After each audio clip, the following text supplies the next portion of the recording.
रामनामो जन्मरक्षकमन्त्रं रामनामो जन्मरक्षकमन्त्रं तामसमोसेयकभजिं पवे मनसा रामनामो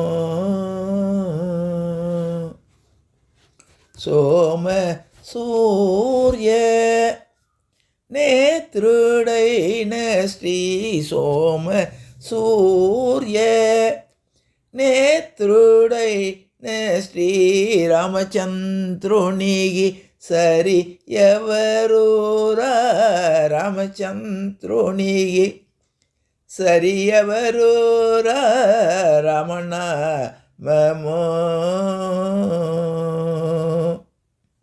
कामकोटि रूप रामचंद्र कामकोटि रूप रामचंद्र कामित बलता रामचंद्र कामकोटि रूप रामचंद्र कामित बलता रामचंद्र ध्यान स्वरूप रामचंद्र ध्यान स्वरूप रामचंद्र त्यागराजार्जित रामचंद्र त्यागराजार्जित रामचंद्र रामनामो जन्मरक्षकमन्त्रं तामसमो सेयकभजिं पवे मनसा रामनामो. எல்லோருக்குடியும் என்னுடைய அன்பு கலந்த நமஸ்காரங்கள்.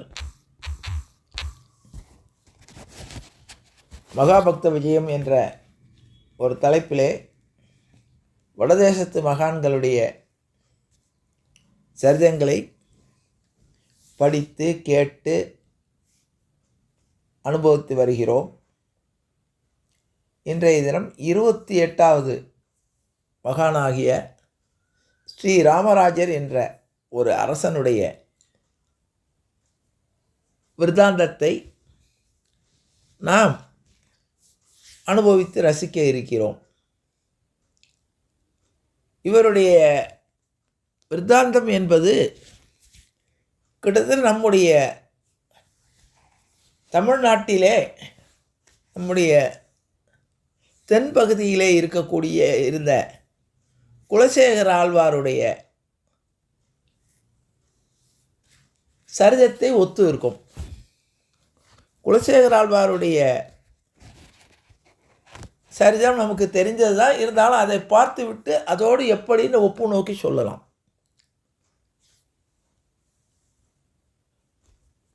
அள்ளி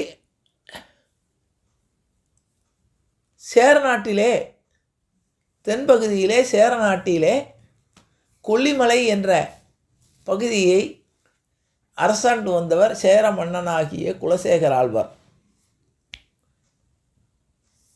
அவர் இராமாயணத்தின் மீது மிகுந்த ஈடுபாடு உள்ளவர். அவருடைய அரண்மனையிலே தினசரி இராமாயண உபன்யாசம் நடக்கும். அவருடைய கதை கொஞ்சம் சுருக்கமாக சொல்லிவிட்டு அப்புறம் நம்ம போனால் தான் அதனுடைய ஒப்புமைக்காக பேசுகிறேன். இராமாயண உபன்யாசம் தினசரி கேட்காமல் அவர் இருப்பதில்லை. பல வித்வான்கள் இராமாயணத்தை பற்றி, இராமாயணத்தினுடைய சாரத்தையும் ராமனை பற்றியும் இராமாயணத்தினுடைய விஷயங்களை ஒவ்வொரு நாள் ஒவ்வொரு விதமாக சொல்லுவார்கள்.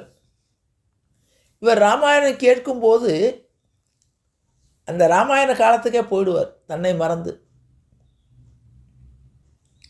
அப்படி ஒரு நாள் ராமாயணம் சொல்லி கொண்டு இருக்கக்கூடிய போது சொல்லிக்கொண்டு இந்த பௌராணிகர்னு பேர், இந்த சொல்கிறவர்களுக்கா பேர், ராமாயண உபன்யாசம் பண்ணுறவர்களுக்கு சமஸ்கிருதத்தில் பௌராணிகர்னு சொல்வார்கள். அந்த பௌராணிகரானவர் ராவணன் சீதையை தூக்கி கொண்டு போய்விட்டான் என்ற காட்சியை சொல்லும்போது இவர் சொன்னவரும் சொல்லக்கூடிய உபன்யாசகர் நம்முடைய கண் முன்னே கொண்டு வந்து நிறுத்தினர். அவ்வளோ அழகாக ராவணன் எவ்வாறு அவரை அழைத்து சென்றான் என்பதை, சீதையை இழுத்து சென்று விட்டான் என்று சொன்ன உடனே இவர் கேட்டுக்கொண்டு இருந்த குலசேகரவால் தன்னை மறந்தார். உடனே எழுந்து தன்னுடைய படைகளை நோக்கி, ஆகா, ராவணன் ராட்சசனாயிர்த்தே, பகவானோ மனுஷஸ்வரூபத்தில் சாதாரண வில்லும் கையுமாக வந்திருக்காரே, அப்படி ராமனும் லக்ஷ்மணனும் இல்லாத பொழுது சீதையை தூக்கி கொண்டு போய்விட்டாரே, இதை கேட்டுக்கொண்டு நாம் இங்கே சும்மா இருப்பதா என்று தன்னுடைய படைகளை அழைத்து கொண்டு இலங்கையை நோக்கி படையெடுக்க போயிட்டார், சீதையை மீட்டு வரணும்னு. இவர் அரசர் உத்தரவு போட்டார், எல்லா படைகளையும் எடுத்துக்கொண்டு நம்ம இலங்கைக்கு புறப்படணும்னு. அரசன் அந்த காலத்தில் அரசனுடைய உத்தரவுனா படை எந்த வகையான காரண காரியம் கேட்க முடியாது. எல்லா படைகளும் இவருடைய பின்னால் போகிறது. இவர் படை எடுத்துக்கொண்டு போயிட்டார். படையெல்லாம் திரட்டி கொண்டு இலங்கையை நோக்கி போயிட்டார். பாதி வெளியில் இங்கே இருக்கக்கூடிய மந்திரிமார்களுக்கெல்லாம் ஒன்றுமே புரியலை. உடனே அந்த உபன்யாசகரை பார்த்து, ஐயா சுவாமி, ஏற்கனவே எங்கள் ராஜா ராமாயணம் கேட்டார்னா உணர்ச்சி வசப்பட்டு ஒவ்வொரு காரியத்திலையும் அந்த ராமாயணத்து காலத்துக்கே போயிடுவார். நீங்கள் என்னடா ரொம்ப உணர்ச்சி வசப்பட்டு ராவணன் வந்து சீதையை இழுத்து கொண்டு போய்விட்டான், ஜடாயையும் கொன்று விட்டான், சீதையை இலங்கையில் கொண்டு போய் சிறை வைத்து விட்டான், ராமர் அழுது கொண்டு இருக்கிறார்னு ரொம்ப உணர்ச்சி வசத்தோடு இன்றைக்கி நிறுத்தி விட்டீங்க. ராமனுக்கு உதவி பண்ணுறேன்னு எங்கள் அரசர் வந்து இப்போ போயிட்டார். இப்போ என்ன பண்ணுறது? அரசன் கட்டளை யாராலையும் மீற முடியாது, எல்லோரும் போயிட்டாங்க. இப்போ என்ன பண்ணுறது? அப்படி நீங்கள் தான் இதுக்கு வழி சொல்லணும்னார். உடனே இந்த பௌராணிகர் உடனே வேறு குறுக்கு வழியில் இந்த மந்திரியை அழைத்து கொண்டு போய் இந்த குலசேகர ஆழ்வாரை, அப்புறம் தான் குலசேகர ஆழ்வார்னு பேர், குலசேகரன்னு பேர், அந்த மன்னனையும் படைகளையும் குறுக்க மறித்து இந்த பௌராணிகரானவர், சுவாமி, ஆஞ்சநேயரோடு போய் சுக்ரீவனுடைய உதவியை நாடி ராமர் சீதையை மீட்டு மறுபடியும் தன்னுடைய நாட்டுக்கு போய்விட்டார் என்று அந்த பௌராணிகர் சொன்ன உடனே, அப்படியா, நல்ல வேளை, என்னோட ராமனுடைய ஆற்றலே ஆற்றல், ஒரு சாதாரண குரங்கு படையை வைத்து கொண்டு போய் ஜெயித்து விட்டு வந்து விட்டாரா? சரி, அப்போ நாம் போய் நம்ம ராஜ்யத்தை பார்ப்போம் என்று படையை திருப்பி கொண்டு வந்தார். இப்போ ராமாயணம் அவருக்கு முழு கதை தெரிஞ்சால் கூட எப்பப்போ கேட்கிறாரோ அந்த நிலைக்கு அவர் போயிடுவார். இந்த நிலையை கண்டவுடனே அடிக்கடி ராமாயணத்தில் ராமனுக்கு எப்போ போகலாம் இடைஞ்சல் வருகிறதோ, எப்போ போகலாம் ராமன் வருத்தப்படுகிறானோ, அப்போ இவரும் சேர்ந்து வருத்தப்படுவார். சில நேரங்கள் மூர்ச்சை ஆயிடுவார்.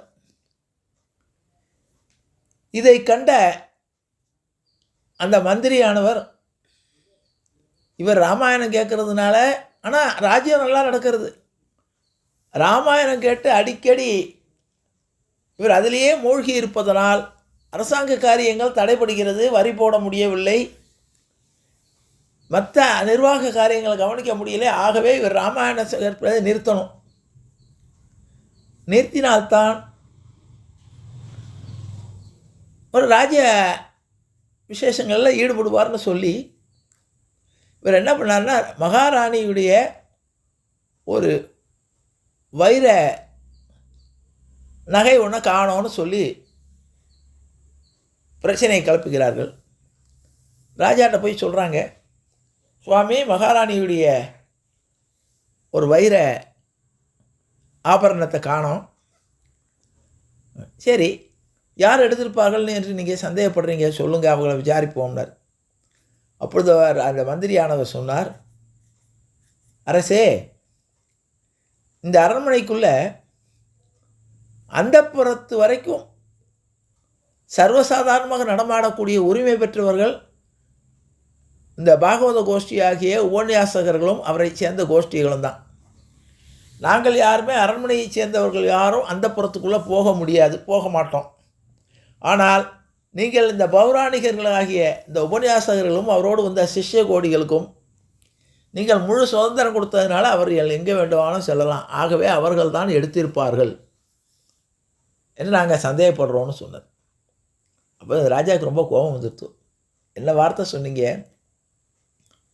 ராமனை கேட்டு அனுபவிக்கக்கூடிய எனக்கே ராமன் மீது இவ்வளோ பக்தியும் இந்த உலகத்தில் உள்ள பொருட்கள் மீது ஆசை இல்லாமல் இருக்கும்போது ராமனுடைய சதாசர்வ காலமும் ராமனுடைய புகழையே பேசிக்கொண்டிருக்கக்கூடிய அந்த பௌராணிகர்கள் உபன்யாசகர்கள் அவர்களுக்கு ராமனை தவிர வேறு சொத்து இருக்கா?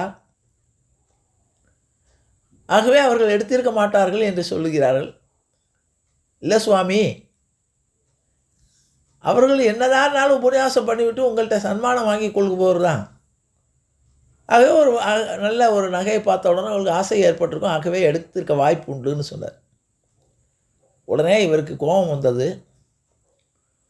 உடனே ஒரு பாம்பு பிடிக்கக்கூடிய பாம்பு பிடாரனை அழைத்து கொடிய விஷமுள்ள ஒரு பாம்பை கொண்டு வாங்கினார்.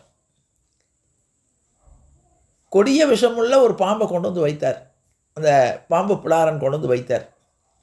சபை கூடியது, மந்திரி எல்லாருமே இருக்காங்க, சபை இருக்குது. இப்போ சபையில் அறிவிக்கிறார், இப்படி மகாராணியுடைய ஆபரணம் காணாமல் போய்விட்டது. மந்திரி என்னுடைய பௌராணிகர்கள் உபன்யாசம் பண்ணக்கூடியவர்கள் கோஷ்டியில் உள்ள யாரோ தான் எடுத்திருப்பார் என்று சந்தேகப்படுகிறார். நான் சொல்கிறேன் அவர்கள் எடுத்திருக்க மாட்டார்கள் என்பதை உறுதியாக சொல்கிறேன். அதற்கு சத்தியமிட்டு சொல்வதற்காக நான் இப்போ என்ன பண்ண போகிறேன்னா, ஒரு குடத்தில் இந்த பாம்பை விட சொன்னார். கொடிய விஷமுள்ள அந்த பாம்பை அந்த குடத்துக்குள்ளே விட்டாச்சு. தன்னுடைய விலை உயர்ந்த தன்னுடைய மோதிரத்தை கழட்டி அதுக்குள்ளே போட்டார். அந்த குடத்துக்குள்ளே போட்டு விட்டு, நான் தினமும் கேட்டு அனுபவித்து வரக்கூடிய இந்த ராமாயணத்தை சொல்லக்கூடிய இந்த உபன்யாசர்களுடைய கோஷ்டி, பாகவத கோஷ்டி, இதை எடுத்திருப்பது உண்மையானால், எடுத்திருந்தால் இந்த அரவம் தீண்டி நான் உயிர் விட்டு விடுகிறேன். அவர்கள் எடுக்கவில்லை என்பது சத்தியமானால் இந்த அரவம் என்னை கடிக்காமல் விடட்டும்னு சொல்லி உள்ளே கையை விட்டு அந்த மோதிரத்தை எடுத்து வெளியே விட்டார்.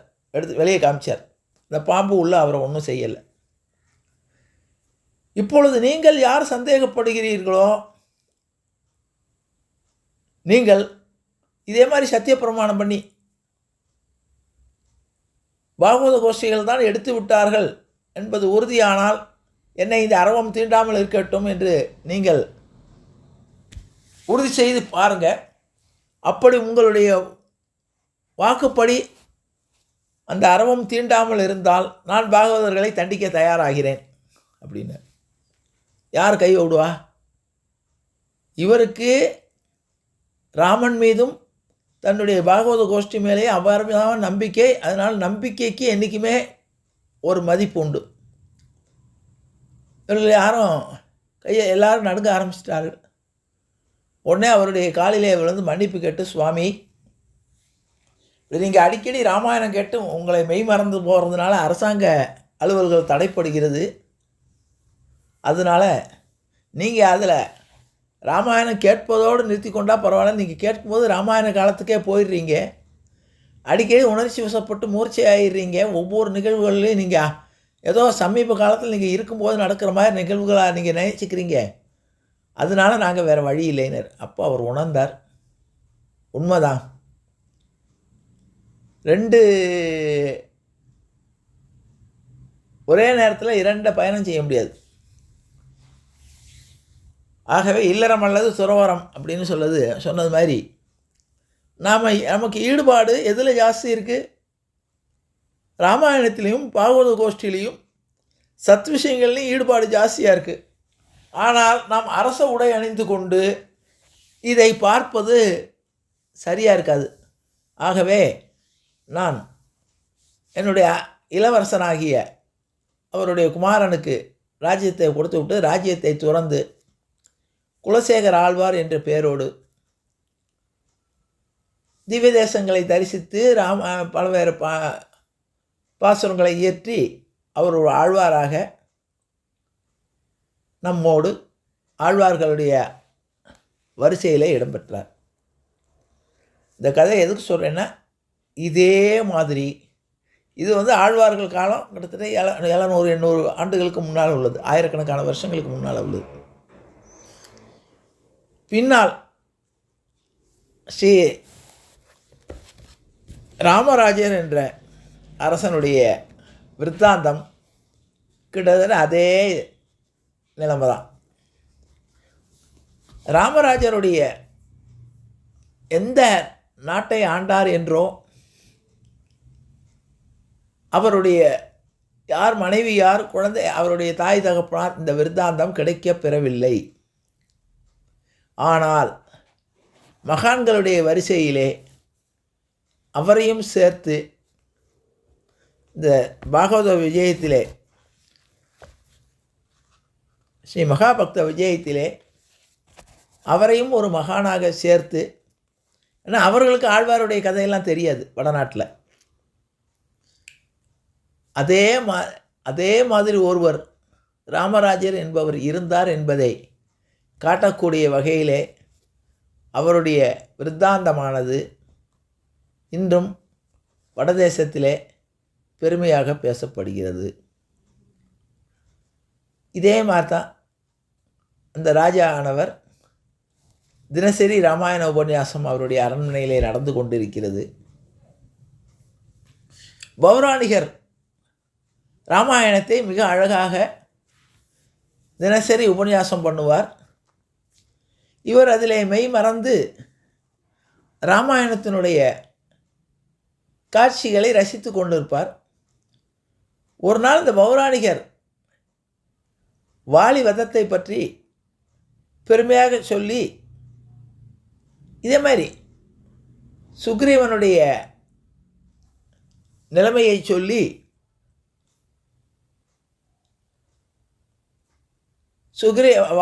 சுக்ரீவனுக்காக தன்னுடைய தர்மத்தை துறந்து, அதாவது ஒளிந்திருந்து கொண்டக்கூடிய ஒரு வில்லறம் துறந்து ராமன் மறைந்து நின்று வாலியை வதம் செய்தார் என்ற அளவிலே வாலி ராமனிடம் பல வகையான கேள்விகள் கேட்டான் என்கிறதை இதெல்லாம் சொல்லி வாலி மனம் திருந்தினான் என்பதை சொல்லி சுக்ரீவனுக்கு பட்டாபிஷேகம் செய்ததை சொல்கிறார். சொன்ன காட்சியை கேட்ட உடனே இவருக்கு ரொம்ப சந்தோஷம். ஆகா, ராமனுடைய காருண்யமே என்ன காருண்யம்! ஒரு பகவானாகிய சாட்சாத் மகாவிஷ்ணு சாதாரண மனுஷனாக அவதாரம் எடுத்தால் கூட இப்படி ஒரு சாதாரண ஒரு குரங்குக்காக தன்னுடைய தர்மத்தையே துறந்து தனக்கு கெட்ட பேர் வந்தால் கூட பரவாயில்லை என்று இறங்கிவிட்டு எதிரே நிற்பவருடைய பலத்திலே பாதியை பெறக்கூடிய வாலியை மறைந்திருந்து கொன்று சுக்ரீவனுக்காக தான் பழியை கூட ஏற்றுக்கொண்டு ராமன் செய்து விட்டார் என்பதை கேட்டு ரொம்ப சந்தோஷப்பட்டு தன்னுடைய கழுத்தில் இந்த முத்து மாலையை எடுத்து அந்த உபன்யாசகருக்கு போட்டார். உபன்யாசகர் போயிட்டார். சற்று நாள் உடல் நலம் சரியில்லை அவருக்கு. அந்த உபன்யாசகர் தன்னுடைய மைந்தன், அவளுக்கும் ராமாயணம் தெரியும், கூட இருந்து அவளும் பணிவிரைகள்லாம் கூட செய்கிறவர் தான். அந்த அருகில் இருக்க தன்னுடைய மைந்தனை கூப்பிட்டு, அப்பா, அரசருக்கு ராமாயணம் கேட்காவிட்டால் சாப்பாடு இறங்காது. நான் ராமாயணத்தை சொல்லக்கூடிய நிகழ்விலே நீ உனக்கு தெரிந்த காட்சிகளை ராமாயணத்தில் சொல்லு. அவர் ரசித்து கேட்பார். அவருக்கு ராமாயணம் முன்னால் சொல்கிறோமோ பின்னால் சொல்கிறோமோ என்ன, அவருக்கு ராமாயணம் கேட்கணும். ஆகவே நீ உனக்கு தெரிஞ்ச அளவில் ராமாயணத்தை சொல்லு. ஆனால் ஒன்று, ராமனுடைய வெற்றி சரித்திரங்களை மாத்திரம் சொல்லு. ராமன் கஷ்டப்படக்கூடிய காட்சிகளை சொல்லாத. சொன்னா என்றால் அவர் உணர்ச்சி வசப்பட்டுடுவார். ஆகவே ராமனுடைய வெற்றியான சரித்திரங்கள், ராமன் சாதித்தது மாத்திரம் சொல்லு. ராமனுக்கு ஏற்பட்ட சோதனையோ கஷ்டத்தையோ சொல்லாத. சொன்னால் அவர் மூர்ச்சை ஆயிடுவார் என்று சொல்லி அறிவுரை கூறி தன்னுடைய பையனை அனுப்புகிறார். இந்த பையனுக்கு ராமாயணத்தில் ரொம்ப ராமாயணம் எல்லாருமே சொல்வார்கள். அவர்களுக்கும் ஒரு பிடித்தமான இடம் இருக்கும். அதை சொல்லும்போது என்றைக்குமே உபன்யாசம் பண்ணுபவர்கள் அவர்களுக்குன்னு ஒரு அபிப்பிராயம் இருக்கும். என்னதான் ராமாயணம் இருந்தாலும், என்னதான் காட்சிகள் இருந்தாலும், கம்பனுடைய பாடல்கள் இருந்தாலும், ராமாயணத்தில் எத்தனையோ விசேஷங்கள் இருந்தாலும், சில பேருடைய மனசில் சில விஷயங்கள் உபன்யாசம் பண்ணக்கூடியவர்கள் மனசில் ரொம்ப ஆழமாக பதிஞ்சிடும். அதை அவர்கள் சொல்லும்போது தன்னை மறந்து பேசுவார்கள். மற்றதெல்லாம் பேசும்போது தன்னுடைய நிலைமையில் இருந்து பேசுவார்கள். சில விஷயங்களில் சொற்பொழிவாளர்கள் அவர்கள் மைமறந்து அவர்களும் பேசி கேட்பவர்களே அந்த நிலைமை கொண்டு போயிடுவார்கள். அது ஒரு ஆற்றல், அது பகவான் கொடுத்தது. இப்போ அடியேன் எடுத்துக்கொண்டால் திருப்பாவையில் எத்தனையோ பாசுரங்கள் இருக்கும். சில பாசுரங்கள் சொல்லும்போது நான் என்னை மறந்து சொல்லக்கூடியதாக இருக்கும், அதில் ஈடுபட்டு. அது மாதிரி எல்லாருக்கும் ஒவ்வொருத்தருக்கும் எல்லா வகையான, அது மாதிரி சில பாடகர்களுக்கு அது மாதிரி சில பாடல்கள் அவர்களுக்கு மனசு ஒன்றிய பாடாக இருக்கும். அதில் சொல்லும்போது அவர்கள் எங்கேயோ போயிடுவார்கள். அப்படி இந்த சிறுவனாகிய அவர் கொஞ்ச நாளைக்கு இந்த உபன்யாசம் தொடர்ந்து கொண்டு அவருடைய பாணியில் ஒவ்வொன்றாக சொல்லி கொண்டு வருகிறார். ஏன்னா இது தொடர்ச்சியாக கேட்கணுங்க. அவருக்கு ராமாயணம் கேட்கணும், அவ்வளோதான் தினசரி. இதில் விட்டோமே அதில் நேற்று அதோடு நீத்தினோம் நம்ம மாதிரி அவர்களுக்கு தினம் தினம் புதுசு ராமாயணம். நமக்கெல்லாம் ராமாயணம் எப்படின்னு கேட்டால் ஒரு உதாரணத்துக்காக சொல்கிறேன். நம்ம ராமாயணம் கேட்கும்போது எப்படின்னா நமக்கு நேற்று இது வரைக்கும் கேட்டிருக்கோங்கிற நிலைவில் அவர்கள் அப்படி இல்லை. ராமாயணம் கேட்க உட்காரும்போது ராமாயணம் தெரியாதவர்கள் எப்படி கேட்பார்களோ அதே மாதிரி கேட்பாங்க. எல்லாமே அவர்களுக்கு புதுசாக இருக்கும். திரும்ப திரும்ப எத்தனை தடவை ராமாயணம் படித்தாலும் அது அன்றைக்கு கேட்குற மாதிரி தான் இருக்கும் அவங்களுக்கு. அப்படிப்பட்ட நிலைமைக்கு போன முக்தர்கள் அவர்கள். இவர் தனக்கு தெரிஞ்ச அளவில் முக்கியமான காட்சிகளை சொல்லி கொண்டு வருகிறார். இப்போது மாரீசனுடைய வதைப்படலம் வருகிறது. மாரீசனுடைய வதைப்படலத்தை சொல்லிவிட்டு ராமர் சீதையை தேடுகிறார். லக்ஷ்மணன் ராமரும் சந்திக்கிறார்கள். சீதைக்கு ஏதோ ஆபத்து வந்து விட்டது என்பதை உணர்ந்து கொண்டு காட்டிலே தேடி வருகிறார்கள். தேடி வரும்பொழுது வழியிலே ஜடாயுவை பார்க்கிறார்கள்.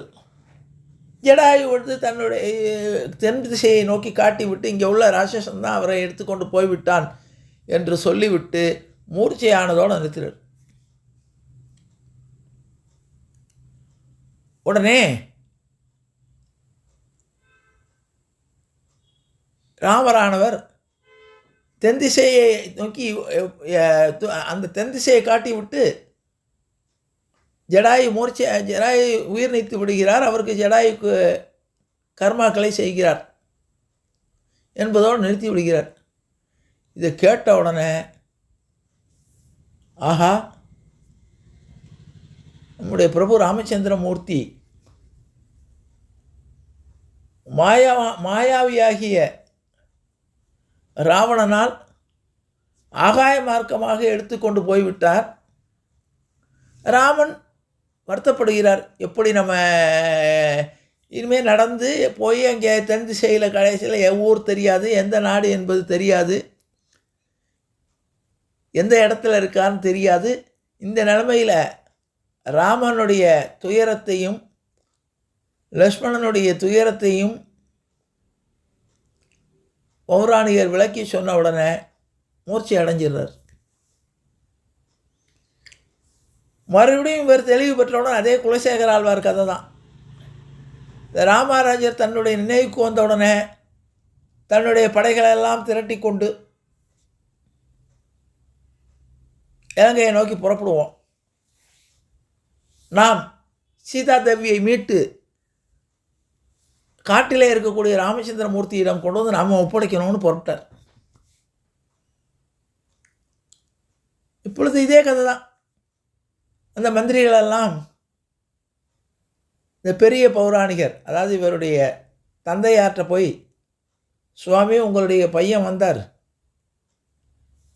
இப்படி ராவணன் தூக்கி கொண்டு போய்விட்டான்னு சொன்ன உடனே என்னுடைய ராஜா மூர்ச்சை ஆயிட்டார். நாங்கள் மூர்ச்சையை தெளிவித்து அவருக்கு மருந்தெல்லாம் கொடுத்து அவருக்கு தெளிவித்த உடனே இப்போதே புறப்படணும்னு போயிட்டார் அப்படின்னு.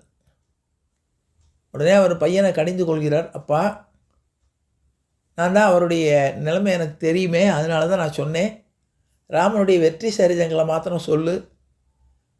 ராமனுக்கு ஏற்படக்கூடிய சோதனை கஷ்டங்களை சொன்னால் அவர் தன்னிலே மறந்து மூர்ச்சையாயிடுவார். அதனால் அந்த சம்மந்தப்பட்ட காட்சிகளை சொல்லாதேன்னு சொன்னேனே, நீ ராமன் கஷ்டப்படுறான்னு சொல்லிட்டியே, பார் அவர் இப்படி இதாயிட்டாருன்னு சொல்லி உடனே இந்த பௌராணிகரை ஒரு தேரில் ஏற்றி கொண்டு போய் அதே மாதிரி தான் போய் அவரை பார்த்து, சுவாமி, ராமர் சுக்ரீவனுடைய வானரப்படைகளை அழைத்து கொண்டு வெற்றி பெற்ற சீதையை அயோத்திக்கு திரும்ப போய் பட்டாபிஷேகம் ஆகிவிட்டது என்றவுடன் உடனே, அப்படியா, நல்ல வேலை, அதானே என்னுடைய ராமனுக்கு நான் உதவி பண்ணணுமா, ஒரு வானங்கர் கூட உதவி பண்ணுமே அப்படின்னு சொல்லி ராமனுடைய கீர்த்தியை பாடிவிட்டு தன்னுடைய நாட்டுக்கு வந்து ராஜ்ய பரிபாலனம் பண்ணுகிறார். ஒரு நாள் அவருடைய அரண்மனையிலே நரசிம்ம ஜெயந்தி வருது. நரசிம்ம ஜெயந்தி வரும்பொழுது நரசிம்மராக வேடமிட்டவர் கிட்டத்தட்ட ராமராஜருடைய மனநிலையை உள்ளவர். ஆக நரசிம்மனாக வேடமிட்டு அந்த ஹிரண்யகசிபு வதம் வருகிறது. அவர் உணர்ச்சி வசத்தில் ஹிரண்யகசிபாக நடிக்கக்கூடியவரை உண்மையிலே குடலை பிளந்து கொண்டு போகிறார். எல்லாரும் பார்க்கக்கூடிய அரண்மனையில் இருக்கக்கூடிய அரசனும் மற்றவர்களும் கைதட்டி சந்தோஷமாக உண்மை அந்த காட்சியோடு ஒன்றி போனதுனால அது நாடகம் என்று நாடகத்தில் உண்மையிலேயே அவர் கொண்டதை தெரியாமல் ரசித்து கைதட்டி எல்லாம் நரசிம்மரை ஸ்துதி பண்ண ஆரம்பித்து விட்டார்கள். அந்த நரசிம்மராக நடித்தவர் கொஞ்ச நேரம் கழித்து தன்னுடைய நிலைக்கு வருகிறார். பார்த்தா அந்த நாடக கோஷ்டியில் உள்ள தெரிந்தவர் தானே, ஐயோ தவறு செய்து விட்டேனேன்னு அழ ஆரம்பிச்சிட்டார். ஏன்னா நரசிம்ம பெருமாள் அழறாரேன்னு நினைத்து கொண்டு அவர் அழ ஆரம்பித்த உடனே இவர்களுக்கு தன்னுடைய நிலை தெரிஞ்சது, நம்ம பார்த்துட்டு இருக்கிறது நாடகம்னு. உடனே என்னாச்சுன்னு சொல்லி இவர் வேடத்தை கலைச்சிட்டார். நரசிம்மருடைய வேடத்தை கலைத்து விட்டு இவர் அழறார். என்னாச்சுன்னா உடனே பார்த்த உடனே அப்பொழுது தான் உடனே எல்லாரும் மற்றவர்கள்லாம் தட்டிக்கணும்னு சொல்கிறாங்க. அந்த நாடக கோஷ்டியில் உள்ளவர்கள் அரசன், ஏன்னா இவருக்கு தெரியும்ல, இவரும் தன்னிலே மறந்தவர் தானே, அதனால் அதெல்லாம் வேண்டாம், அவரை மன்னிச்சிருங்கோ என்று சொல்லிவிட்டு அப்பொழுது தான் தன்னுடைய நிலையை சொல்கிறார். ஆமாம், என்னுடைய நிலைமையில் தான் இவரும் இருந்திருக்கிறார். ஆகவே என்றைக்குமே இந்த சம்பவங்களை நம்ம கேட்கும்போது நம்முடைய நிலையை மறக்கக்கூடாது. நம்முடைய நிலை, அதாவது எப்படி இல்லறத்தில் இருக்கக்கூடியவர்கள் எப்படி இருக்கணும்னு கேட்டால் தன்னுடைய நிலையை விட்டு மாறாமல் அதே நேரத்தில் பக்தியில் ஈடுபடணும். இது ராமராஜனுடைய அறிவுரை. இந்த இல்லறத்தை விட்டு துறவரத்துக்கு போகிறவர்களுக்கு நிலைமை வேறு. ஏன்னா அவர்களுக்கு வேறு கடமை கிடையாது, நாள் பூரா இருக்கலாம். ஆனால் இல்லறத்திலேயோ சம்சார பந்தத்தில் இருக்கக்கூடியவர்கள் என்னதான் பாகவத கோஷ்டியோடு நாம் மறந்திருந்தாலும் நம்முடைய கடமை தான். கர்மயோகத்தில் கிருஷ்ணன் சொல்லுவார், நீ எதற்காக விதிக்கப்பட்டு இருக்கிறாயோ அதை நிறைவேற்று, அதில் இருந்து கொண்டு நீ செய். உன்னுடைய கர்மாவை நிறைவேற்றி விட்டால் உனக்கு அதிலேயே பாதி முக்தி உண்டு. ஆகவே நீ எந்த காரியத்தில் எந்த நிலையில் இருக்கிறாயோ, உனக்கு எதற்காக நீ படைக்கப்பட்டாயோ, எந்த கர்மாவோடு நீ ஏற்றுக்கொண்டாயோ அந்த கர்மாவை எந்த பிரதிபலனையும் எதிர்பார்க்காமல் செய்து வா. அதோடு ஞான மார்க்கத்தை பக்தி மார்க்கத்தை கடைப்பிடி. உனக்கு அது இடைஞ்சலாக இருக்கிறது என்றால் இந்த இல்லற பந்தத்தில் இருந்து கொண்டு அல்லது இந்த கர்மாவில் இருந்து கொண்டு அதை நீ செய்தாயானால், அதான் கடைசியாக அதுவும் கேட்பான், எனக்கு கர்மயோகத்தையும் சொன்னீங்க, ஞான யோகத்தையும் சொன்னீங்க, பக்தி யோகத்தையும் சொன்னீங்க, ஒன்றுக்கொன்று எனக்கு முரணாக தெரிகிறதே, எப்படி சம்சார பந்தத்தில் இருந்து கொண்டு நான் எப்படி ஞான யோகத்தை கடைப்பிடிக்க முடியும், பக்தி யோகத்தை எப்படி கடைப்பிடிக்க முடியும் என்று கேட்கும்போது பகவான் கடைசியாக சொல்கிறான், நீ இருந்து கொண்டு எல்லா காரியத்தையும் செய், ஆனால் நான் செய்தேன் என்றதை நினைத்து கொள்ளாதே. நீ எதை கொண்டு வந்தாய் கொண்டு செல்வதற்கு? நீ வரும்போது எப்படி வந்த? இன்று உன்னுடையதாக இருக்கக்கூடியது நாளை இன்னொருவனாக மாறும். இது காலத்தினுடைய சுழற்சி. இன்று உனக்கு சொந்தமாக இருப்பது நாளை இன்னொருவனுக்கு சொந்தமாகும். ஆகவே நீ இழப்பதற்கு ஒன்றுமில்லை. நீ எதை இப்பொழுது அனுபவித்து கொண்டிருக்கிறாயோ அது இங்கிருந்தே எடுக்கப்பட்டது. நீ வரும்போது எதையும் கொண்டு வரல. ஆகவே நீ இழப்பது என்பது உன்னுடையதல்ல. நீ இங்கிருந்து எடுத்துக்கொண்டால் அது இங்கே திரும்ப போய்விட்டது. இன்று உனக்கு சொந்தமாக இருப்பது நாளை இன்னொருவனுக்கு சொந்தமாகும். இது காலத்தினுடைய நியதி, இதை புரிந்து கொள் என்று கடைசி அத்தியாயத்தில் உபதேசம் பண்ண. அப்போ நான் என்னுடைய பாவம் புண்ணியம் என்ன பண்ணுறது? நான் பாவம் புண்ணியமெல்லாம் இந்த பாவத்தையும் புண்ணியத்தையும் நீ கணக்கிட்டு கொண்டு இது பாவம் இது புண்ணியம் நான் செய்தேன் என்று நீ நினைக்க இந்த பாவத்துடைய பலனையும் புண்ணியத்துடைய பலனையும் நீ அனுபவிக்க திரும்ப பிறந்தே ஆக வேண்டும். ஆகவே நீ செய்யக்கூடிய அத்தனை செயல்களையும் என்னிடம் உட்படுத்தி விடு. சர்வதர்மான் பரித்யக்ஷமா ஏகம் சரணம் பிரஜ. யார் என்னை பூரணமாக சரணடைந்து தன்னுடைய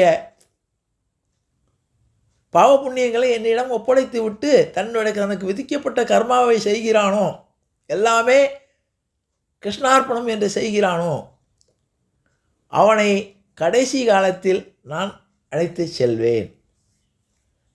ஆக அவன் மற்ற நியமங்கள் அவனை கட்டுப்படுத்தாது என்பதை கிருஷ்ண பரமாத்மா கடைசியில் சொல்லுவார். அந்த விஷயத்தை ராமராஜர் தன்னுடைய ஜனங்களுக்கும் சொல்லி பின்னால் ராமாயண உபன்யாசமாகட்டும் நற்காரியங்களை செய்தார் என்றாலும் கூட தன்னுடைய அரசாட்சியையும் நடத்தி மிக சிறப்பாக ஆண்டதாக மகாபக்த விஜயத்திலே அவருடைய சரிதமும். ஏன்னா பல மகான்களுக்கு தன்னுடைய பெயரையே சரித்திரத்தில் பதிக்கவில்லை, தன்னுடைய செயல்களையும்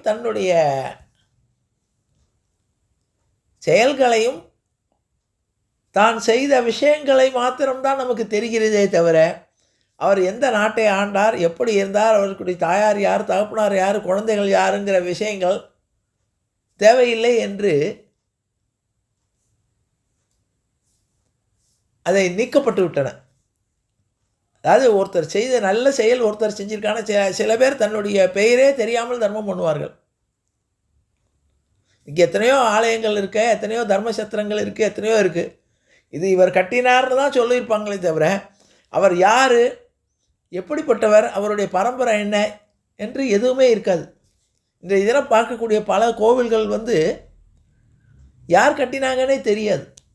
ஏன்னா அவர்கள் தன்னுடைய பெயரை நிலைநாட்ட வேண்டும் என்று நினைக்கவில்லை. ஆனால் அவர்கள் செய்த செயல்களும் அவர்கள் சொன்ன விஷயங்களும் இன்றைக்கும் இருக்கும். அதே மாதிரி நம்முடைய பாடல்கள், சங்க பாடல்களில் பல பாடல்கள் விவேக சிந்தாமணின்னு ஒரு பாடல் இருக்குது. அதில் நூற்றுக்கணக்கான பாடல்கள் இருக்கும். அவ்வளோ அருமையான தத்துவமான பாடல்கள் விவேக சிந்தாமணியின் தமிழ் பாடல்கள். அந்த பாடல்களில் யார் எழுதினானே தெரியாது. எத்தனையோ பாடல்கள் இருக்கும், அதில் நூற்றுக்கணக்கான பாடல்கள். அதில் எந்த பாடல் யார் எழுதினாங்கன்னு தெரியாது. ஆனால் அது பூரா தொகுப்பாக விவேக சிந்தாமணின்னு இருக்கும். அதில் ஒரு பாடலை சொல்லி நான் சொல்கிறேன். அது அழகாக சொல்லுவார். எது எது பயனில்லை, ஆபத்துக்கு உதவா நண்பன், அரும்பசிக்கு உதவா அன்னம், தாகத்தை தீர்க்கா தண்ணீர், தரித்திரம் அறியா பெண்டீர், கோபத்தை அடக்கா வேந்தன், குருமொழி கொள்ளா சீடன், பாவத்தை தீர்க்கா தீர்த்தம், பயனில்லை ஏழும் தானே அப்படின்னு ஒரு பாட்டு. 7 இது இருந்தும் பயனில்லை. ஆபத்துக்கு உதவா நண்பன். ஒருத்தன் கஷ்டப்படுறோம், நமக்கு நண்பர்கள் என்னன்னு கேட்டால் நம்மோட சந்தோஷத்தை அனுபவிப்பதற்காக அல்ல, கஷ்டப்படும் போது உதவுவோம் தான் நண்பன். அப்படி இல்லாத நண்பர்கள் நூற்றுக்கணக்கில் இருந்தாலும் பிரயோஜனம் இல்லை. அதான் ஆபத்துக்கு உதவா நண்பன். அரும்பசிக்கு உதவா அன்னம். நல்லா பசிக்கும் போது ஏதாவது ஒரு சாப்பாடு கிடைக்கணும். பசி இல்லாதப்ப நமக்கு வடை பாயசத்தோடு கிடைத்து அந்த சாப்பாடை விட நல்ல பசியோடு இருக்கும்போது நமக்கு சாதாரண ஒரு பழைய சோறோ அல்லது ஒரு சாதாரண சாப்பாடு கிடைச்சா கூட அதுதான் அமிர்தம். பசி இல்லாத கிடைக்கக்கூடிய நல்ல விருந்தாக இருந்தால் கூட அது ருசி இல்லை. அது அரும்பசிக்கு உதவா அன்னம். தாகத்தை தணிக்கா தண்ணீர். நல்ல தாகமாக இருக்குது, நம்ம ஒரு சமுத்திரக்கரையில் நடந்துட்டுருக்கோம், சமுத்திரம் நிறைய தண்ணி இருக்குது, ஆனால் அந்த தண்ணீரால் நமக்கு பிரயோஜனம் ஆகுமா? தாகத்தை தீர்க்கா தண்ணீர். அடுத்தது தரித்திரம் அறியா பெண்டீர். நம்முடைய மனைவியாகட்டும் அல்லது சகோதரியாகட்டும் தாயாகட்டும் எந்த பெண்ணாக இருந்தாலும், ஏன்னா நம்ம யாரோடையாவது ஒரு பெண்கள் தான் நம்முடைய வாழ்க்கையில் பிறந்ததுலேருந்து நமக்கு கூட வராங்க கடைசி வரைக்கும். அந்த பெண்கள் எப்படி இருக்க வேண்டும் என்றால், நம்முடைய தரித்திரமான சூழ்நிலை இருக்கும்போது அதுக்கு தகுந்த மாதிரி சமாளித்து கொண்டு நம்மோடு நடக்கணும். அப்போ தான் நம்ம சந்தோஷமாக வாழ முடியும். தரித்திரம் அறியா பெண்டீர். அப்புறம் கோபத்தை அடக்கா வேந்தன். ஒரு அரசன் எப்படி இருக்கும்னா தன்னுடைய கோபத்தை கட்டுப்படுத்த வேண்டியவனா. ஏன்னா அரசன் ஒரு ஆணையிட்டான்னா உடனே அது நிறைவேறிடும். அதான் சிலப்பதிகாரத்தில் கோபத்தில் என்ன பண்ணால் தன்னுடைய மனைவி மீது உள்ள ஊழல்னால் யோசிக்காமல் கல்வனை கொன்று சிலம்பினை கொணர்கானா. உடனே கோவலன் பலியாக்கப்பட்டான். அப்போ கோபத்தை அடக்கா வேந்தன். அப்புறம் குருமொழி கொள்ளா சீடன். குருவாகிய ஆச்சாரியனுடைய வார்த்தையை மீறினான்னா அவனால் பயனில்லை. குருமொழி கொள்ளா சீடன். பாவத்தை தீர்க்கா தீர்த்தம். அப்போ முதல்ல தாகத்தை தணிக்கா தண்ணீர்னர், இப்போ பாவத்தை தீர்க்கா தீர்த்தம். தீர்த்தத்துக்கும் தண்ணிக்கும் வித்தியாசம் இருக்குது. தண்ணீர் என்பது நம்முடைய உபயோகத்துக்கு உள்ளது, தீர்த்தம் என்பது புனிதமானது. இப்போ கோயிலில் நமக்கு தீர்த்தம் கொடுக்குறார்கள், கோயிலில் தண்ணி கொடுத்தார்கள்னு சொல்கிறது இல்லை, தீர்த்தம்ங்கிறோம்.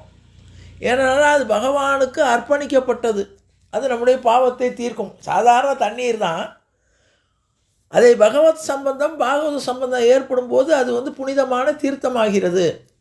அந்த தீர்த்தம் என்ன பண்ணணும்னா நம்முடைய பாவத்தை தீர்க்கும். இப்போ சாதாரண ஒரு நதியில் போய் குளிக்கிறோம், அது எதுக்கு குளிக்கிறோம்னா நம்ம உடம்பை சுத்தம் பண்ணுறதுக்காக தான். மனசு சுத்தமாகாது அந்த தீர்த்தத்தினால. ஆனால் கங்கையில் குளித்தால், புனித நதிகளில் நாம் ஸ்நானம் செய்தோம் என்றால் நம்முடைய பாவங்கள் தீர்க்கும். பாவத்தை தீர்க்கா தீர்த்தம், பயனில்லை ஏழும் தானே. இந்த 7 நாளை இந்த 7 உபயோகங்கள் இல்லாத பொருட்களாக இருந்தால் அதனால் நமக்கு பயனில்லை என்று விவேக சிந்தாமணியில் ஒரு பாடல். இது மாதிரி நிறைய பாடல் இருக்குது, சந்தர்ப்பம் வரும்போது சொல்கிறேன். இந்த விவேக சிந்தாமணி பாடல்கள் நூற்றுக்கணக்கான பாடல்கள் யார் இயற்றினான்னு தெரியாது, மொத்தத்தில் தொகுப்பாக விவேக சிந்தாமணின்னு இருக்கும். அதில் இன்னொரு இடத்துல கூட வரும், தன் தாமரையில் பிறந்தாலும் தன் தேன் நுகரா மண்டுகம்னு சொல்லுவார். தாமரை பூவும் தவளையும் ஒரே இடத்துல இருக்குது. ஆனால் இந்த தாமரை பூவில் அருமையான தேன் இருக்குது. ஆனால் அந்த தேனினுடைய சுவையை இந்த மண்டூகமாகிய தவளைக்கு தெரியாது. அது என்ன பண்ணும்? பூச்சியும் புழுவையும் சாப்பிட்டு இருக்கும். ஆனால் எங்கோ பிறந்த வண்டினங்கள் அந்த தாமரையை மீது மொய்த்து அந்த தேனுடைய சுவையை தானும் சாப்பிட்டு மற்றவர்களுக்கும் கொடுக்கும். அது அடுத்த சொல்லுவார், தன் தாமரையில் பிறந்தாலும் தன் தேனுகரா மண்டம்னு ஒரு பாட்டு வரும். மாதிரி பல அறிஞர்கள், மேதாவிகள் அவர்களுடைய அருமையை பக்கத்தில் இருப்பவர்களுக்கு தெரியாது. எங்கோ உள்ளவர்கள் அவரை போற்றி கொண்டாடுவார்கள், அல்லது எங்கோ உள்ளதை இது கொண்டாடி கொண்டு இருக்கும். இப்போ உதாரணத்துக்கு நம்ம இந்து மதத்தில் எத்தனையோ அருமையான தத்துவங்கள் இருக்குது. நம்ம இந்தியாவில், தமிழ்நாட்டில் எத்தனையோ விஷயங்கள்லாம் இருக்குது. இதெல்லாம் தெரியாமல் நம்ம ஆங்கில மோகத்தில் வெளிநாட்டு இதை கொண்டாடி கொண்டு அது நல்ல விஷயம், இது நல்ல விஷயம் என்று கொண்டாடி கொண்டு இருக்கிறோமே. இதுக்கு நமக்கு பொருந்தும். தன் தாமரையில் பிறந்தாலும் தன் தேனுகரா மண்டூகம்னு நம்ம வாழ்ந்து கொண்டு இருக்கிறோம். இது மாதிரி பல விஷயங்கள், பல மகான்களுடைய சரிதம், அவர்களுடைய பெயரை அல்லது அவருடைய விற்த்தாந்தங்களையோ தனிப்பட்ட முறையிலே அவர்களை பற்றிய விஷயங்கள் தெரியாமல் அவர்கள் நடந்து காட்டிய அல்லது வாழ்ந்து காட்டிய சம்பவங்களும் அவர்கள் வழங்கிய நீதிகளும் நமக்கு பாடமாக உபயோகமாக அமைகிறது என்பதை கூறி இந்த ஸ்ரீ ராமராஜருடைய அந்த மகானுடைய சரிதத்தை நிறைவு செய்கிறேன். இதில் ஒரு ஆச்சரியம் என்னன்னு கேட்டால், இந்த மகான்களுடைய வரிசையில் சாதனை செய்தவர்கள், பெரிய பிரபந்த புஸ்தகங்களை எழுதினவர்கள், பெரிய பெரிய செய்தவர்கள் என்பது இல்லாமல் சாமானியமானவர்களும் பகவத் பக்தியினால் எப்படி மூழ்கி இருந்தார்கள் என்பதை அவர்கள் மகாபக்த விஜயத்திலே ஒரு மகான்களாக, சரித்திர புருஷர்களாக, பாகவதோத்மர்களாக அவர்களும் இந்த சரிதத்தில் சேர்ந்திருக்கிறார்கள் என்பதை கூறி, நாம் அவர்களுடைய சரிதத்தை கேட்பதும் படிப்பதும் அவர்களுடைய சரிதத்தை உணர்வதும் நமக்கு பாக்கியமாக நாம் அடைந்திருக்கிறோம் என்பதை கூறி நிறைவு செய்கிறேன். ஜானகி காந்த ஸ்மரணே ஜெய ஜெய ராமராம் சத்குரு மகாராஜ் கி ஜெய, ஆஞ்சநேய மூர்த்தி கி ஜெய. அறியாத பிள்ளைகளும் அன்பினால் உந்தன்னை சிறுபேரழைத்தனம் சீரி அருளாத இறைவான் இதாராய் பறையலுரம்பாவாய். இறைக்கும் ஏழையில் பிறவிக்கும் முந்தன்னோடு உற்றோமே ஆவும் உனக்கே நாம் ஆட்செய்வோம். மற்ற நம் காமங்கள் மாற்றையலுரம்பாவாய். செங்கன் திருமுகத்து செல்வத் திருமாலால் எங்கும் திருவருள் பற்றி இன்புருவர் எம்பாவாய். ஹரே ராம ஹரே ராம ராம ராம ஹரே ஹரே, ஹரே கிருஷ்ண கிருஷ்ண கிருஷ்ண ஹரே ஹரே. கோவிந்த நாம சங்கீர்த்தனம் கோவிந்தா ஹரி கோவிந்தா.